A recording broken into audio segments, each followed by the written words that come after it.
Hi, I'm Lisa Berberette, better known as the Pumpkin Lady, and in the series of YouTube how-to videos, we've been talking about the basics of pumpkin carving. Now, by now, you've already picked out your perfect pumpkin, degooed the nice nastiness from the inside, put on the pattern, and carved your pumpkin. So now we're going to get to the most exciting part, the one that all the kids clamor for, which is lighting the pumpkin. I'm going to show you a couple of ways to do it that's going to be safe and give you the best glow on your porch this Halloween season. Now, of course, a lot of us love candles, and I do have one here with us today. And what we're going to do is show you two different ways. In our last video, when we were carving some of the tops and the bottoms off the pumpkin, there was a reason why we do it in different ways. If you have a really blustery Halloween night, it's really nice if you have the bottom carved off of your pumpkin, because this way you can go ahead and light the candle first, if I can get it lit. It's always nicer to have these lovely little, well, I should say, very long lighters to keep your hands away from the matches. And that way, if the candle goes out during the night or you just want it a lot easier so you don't burn yourself, it's much easier just to put the pumpkin right over top of the candle, and you don't have to worry about burning your fingertips. Now, let's say you still want to kind of go the old-fashioned way where you've cut the top off of your pumpkin. Don't try to light the candle first and then stick it down inside. The angle of it, you're going to burn your hand, singe some clothing, or cause a major fire. Blow the candle out way before you put it into the pumpkin. That way you can do it safely without burning your hands. Now, a great way to light it from this angle is don't try to reach with a match inside the pumpkin. Instead, you can use one of those long fireplace matches or one of these longer lighters that you would use for your barbecue. This one's really cool because it's bendable. And instead, go through the very front of the pumpkin to light it. I'm going to go ahead and try it with this one.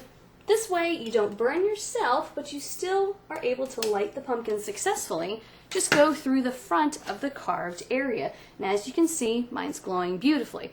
Now, one thing to remember, either way, whether the opening is on the top or on the bottom of the pumpkin, you still have to create a chimney to release the heat from the inside. All that heat from the candle flame is going to rise, and eventually it's going to burn a hole in the top of your pumpkin and start cooking it from the inside out.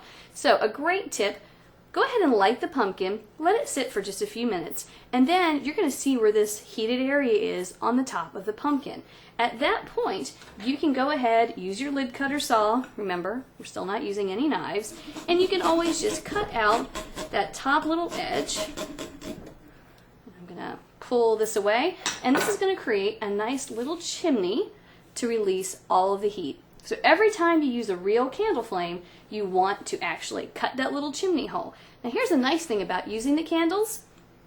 On the inside lid of the pumpkin, rub some cinnamon, some nutmeg. It has a wonderful aroma of pumpkin pie smell as you're sitting there handing out candy to the trick-or-treaters Halloween night.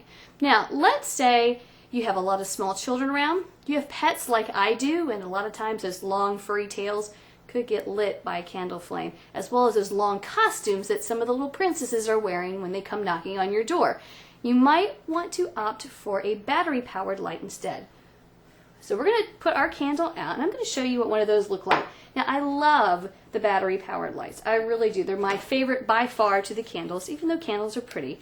There are several on the market right now, and you can choose from different varieties. They're less than $3 at your local stores. Some will have just the regular white glowing lights.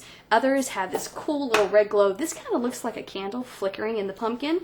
And then, of course, the favorite of all of the kids is this one. It's going to glow different rainbow colors. If you have a monster pumpkin, it can make a really nice spooky effect. So these are really wonderful to put inside your pumpkin. You never have to worry about anything catching fire or, leaving the pumpkin unattended on the front porch. You don't want to leave it out there if you have it burning with a candle flame inside. But you can with this. It takes a couple of batteries, it lights the pumpkins beautifully, and you will have a gorgeous glowing jack-o'-lantern Halloween night. I want to thank you for watching our series of YouTube how-to videos. There will be more in the future with a couple of pro tips now that you've handled the basics of pumpkin carving. And if you would like these patterns that you see, you may get them at www.pumpkinlady.com. I'm Lisa Berberette, the Pumpkin Lady. Happy carving!